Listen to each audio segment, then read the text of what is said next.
Welcome to Beer 30 with the Stevens. Woohoo! Ready? Yep. Did it right this time. Yes, you did. Cheers. Great. Cheers. Cheers. So what's happening in the world? Not much? Chaos. Not much is going on. A pandemic. Yeah. First pandemic of my life. Hopefully the only one. Agreed. Yeah. Hopefully. Yeah, so we've got the COVID-19 chaos happening. This is, we're recording this, what's today's date? March 14th? Yep, Saturday. Which is a Saturday. The previous last week was pretty crazy. It's Correct. when all of the cases in Seattle came to be. My sister lives up in that area, so hearing a lot of what's going on up there got me pretty worried about what's going to happen in California. And then just each day as it progressed, my hospitals ramping up their disaster plan and getting ready for cases. And of course, exponentially cases are growing. So it's a pretty big deal. Yeah. By Friday, schools are closed. Yep, for the next month. For the next month at least. It might be longer, I think. My sister, their schools are closed for 6 weeks up in her area in Seattle. We're only 4 weeks here. All across the nation, stuff's getting closed. No more sports. No more gatherings of any kind, basically. So we learned a new word, social distancing. Yeah. Yeah. So except for us, we're going to hang out. Oh, okay. We're going to hang out anyway. But yeah, you're supposed to avoid contact with folks, and there's a scientific reason for that. Yep. There is. Yeah. Trying to ease the spread as much as possible. Yeah, it's a thing called flattening the curve. If you Google that, you'll see lots of nice graphs that explain it. But basically, our healthcare system has a capacity to care for patients, and it's not equipped to care for even 10%, which is a number thrown out of people who might get severe illness. 10% of the sheer numbers that could be exposed rapidly, healthcare system can't handle. So the reason we all stay in our homes is to lengthen that time out, so that even though the same people might get exposed and the same numbers get sick, hopefully it draws it out over time so that our healthcare system can take care of it appropriately, which I think even then will be a stretch in many areas. There are hospitals now who are making really insane choices about who they treat and who they let die. So that's happening all over the world. Yeah. Just because you haven't seen it yet doesn't mean it's not coming. So it's hard because it's like telling someone to treat their blood pressure when they can't feel it or see it and they don't know it's high. It's just a measurement, right? So it doesn't feel important or real, but this is absolutely important and super real. 100%.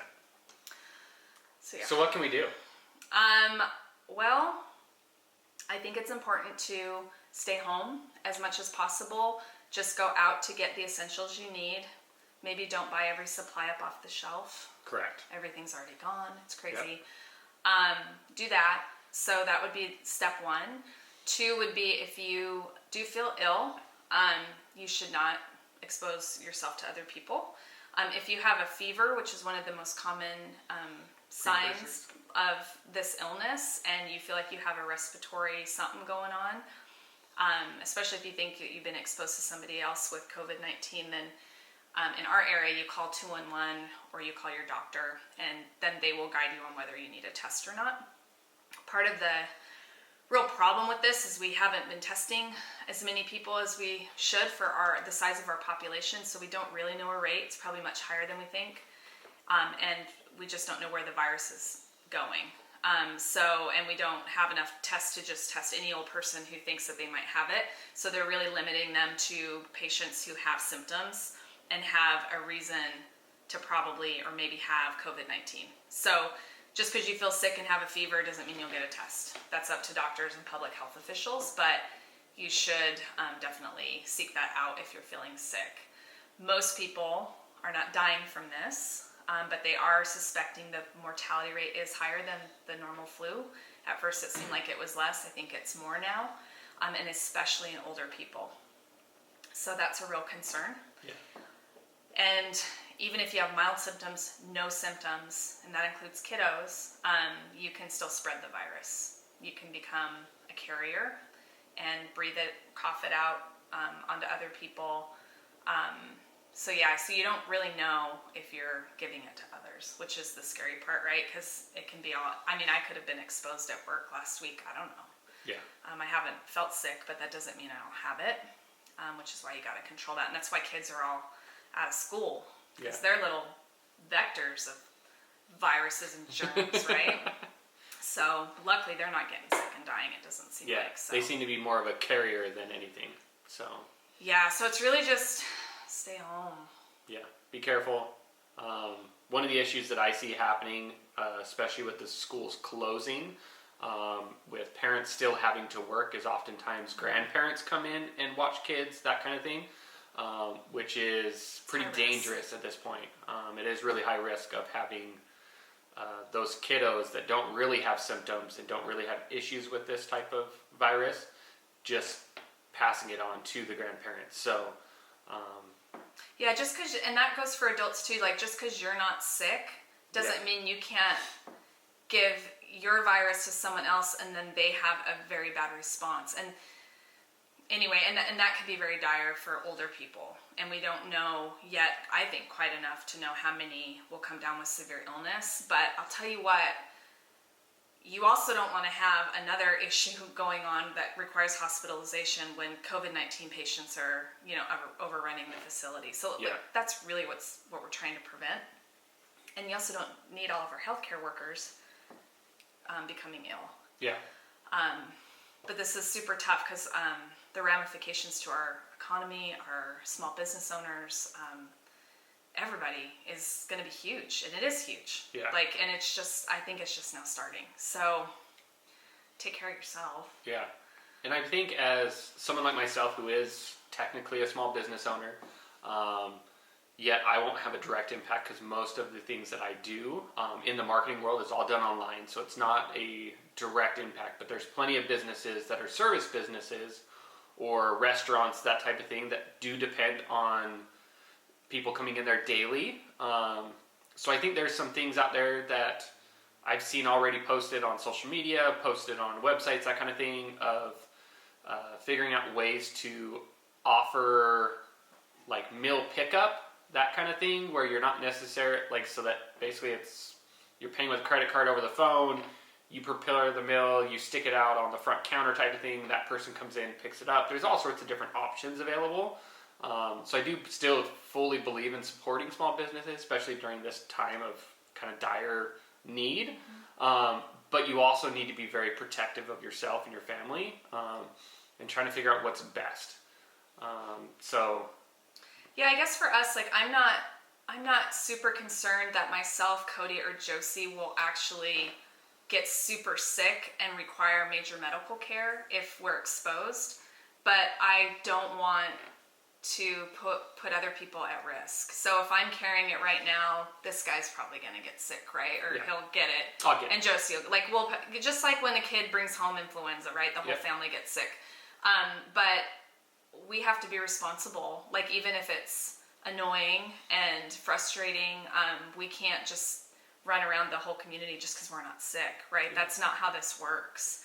And I think that's been hard for people to wrap their head around. And I also think it's been really confusing how things have been communicated over the various channels of media, etc. So what I've chosen to do is I focus on sources that talk to scientists, people who study pandemics, people in the CDC, other university people who know what they're talking about. That's who I listen to.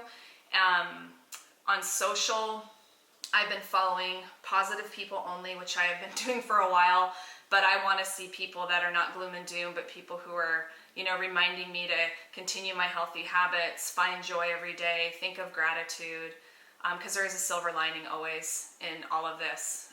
So try to do that. And then for really good information, I don't think you're going to get that in every news source, so be careful what you watch. I would recommend looking at cdc.gov for the most up-to-date and accurate information, NIH, World Health Organization. So look at those folks first, and then really listen to healthcare professionals.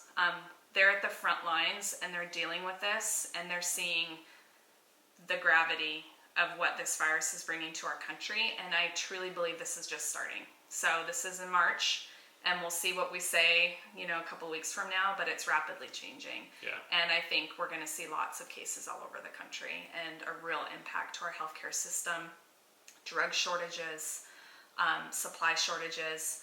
By the way, quit buying masks. Yeah. And the painter's masks, that doesn't even work. Yeah. By the way, and you're just screwing, sorry for mind my language, but you're screwing businesses that actually need those respirator masks for painters and stuff like that. They still have to do a job. Yeah. And now they can't protect themselves because you think it's stopping some virus that it's not stopping. Yeah. By the way, people need to be smart about what they're doing. Medical masks are on shortage. Yeah. So healthcare facilities already, this started last month, I think, are having to reuse masks and really figure out how to use their supply wisely so they don't run out because of all these people going out and buying them, which was dumb. So you gotta find good information and don't let the panic of other people buying up everything, because the reasonable people were like, dude, we're fine, right? Our food supply isn't going away. We have clean water, we have electricity, what do we do? Toilet paper, there are some products that come from overseas that we have to kind of monitor, I think, and be careful of, and toilet paper might be one of them.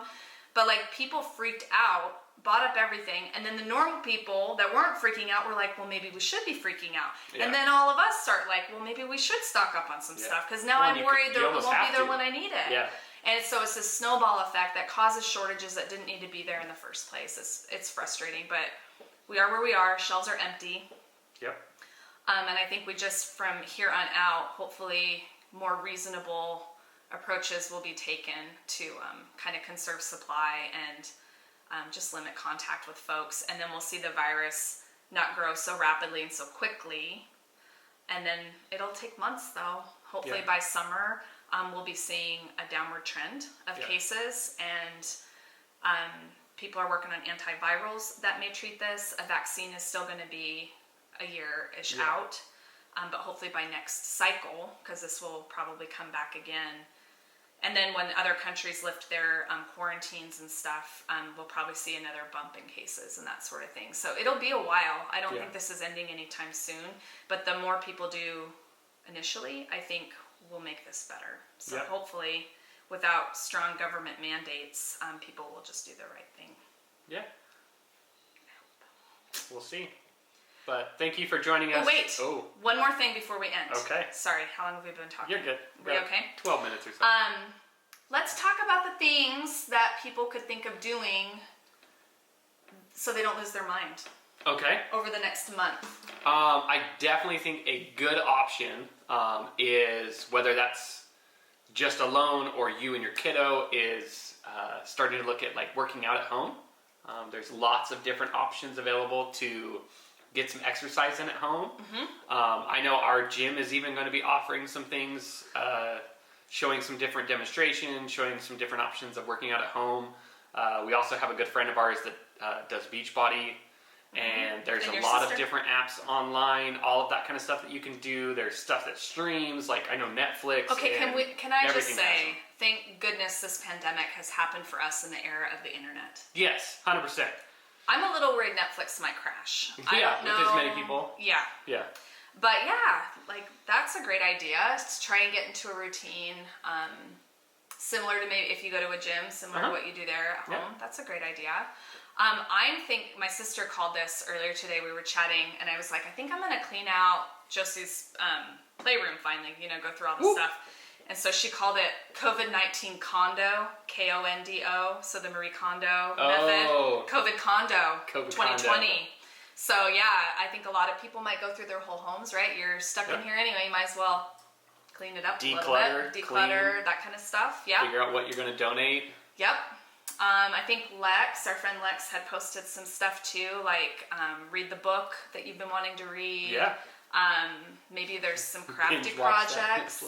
Binge watching will definitely happen a little bit. I think your sister Heather posted a really nice thing. It was, I think, from someone in China who's been dealing with this, of course. And they posted a really long, it was long, but all of the good that's come out of this, because there's like people in China are not allowed to leave. Like their government's a little different than ours. Like ours is like, hey, please, would you self-quarantine? They're like, you're gonna, and that sort of thing. So like meals get delivered to their apartment building or what have you, amazing. and they're stuck inside the apartment. So they're like literally stuck inside, probably small square footage with family. Yeah. And it's been a long time for them. Yeah. And so they're, reconnecting. They're, learning how to love on each other well again, and that kind of stuff. Our lives are so busy and we're just moving nonstop. Like this is a real opportunity to kind of think about your priorities. Yeah.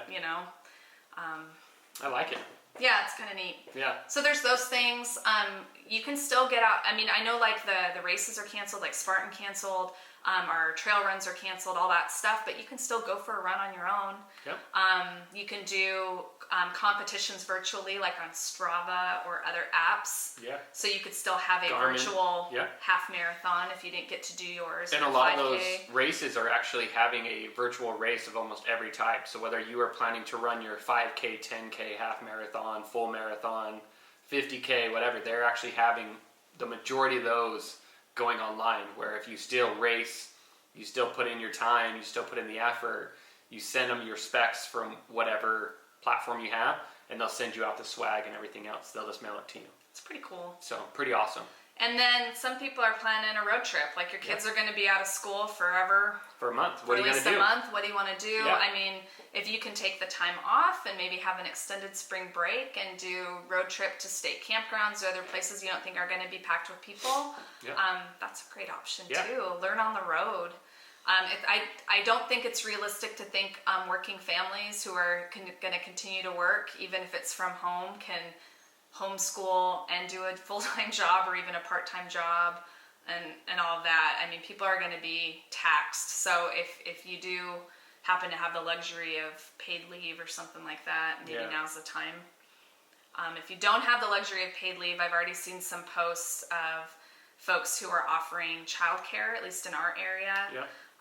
We've got a local gym who is offering like a fitness thing for kids. Our school district, I think, is trying to come up with something. But just be cognizant of, like their diligence to making sure that like numbers are kept down and how are they disinfecting and cleaning. Because remember, kids can still carry all this stuff even if they're not getting sick and dying 100%. so far. So just be aware of that kind of stuff. But I think there'll be options. I think our community in particular will come together. Yeah. Shady Court, our street, we're awesome. Yep. Our neighbors are great. So just get out there and support each other and try to continue your habits and your health, of course, to make it through. Yep. I mean, this is a finite period of our lives, and it's probably going to change the course of history. So we'll see what happens. But we'll get through it. We're resilient. Remain positive. 100%. Do the good things and be kind. Be kind, but also be realistic about how viruses work. Yeah. It's the thing. Science is a thing. It's real. It's a real thing. Yep. That's all right, it. guys. Appreciate you. Thank you for joining us on our fantastic Beer 30 No cozy today. COVID-19 edition. COVID-19. 2020 pandemic. All right, guys. Take care.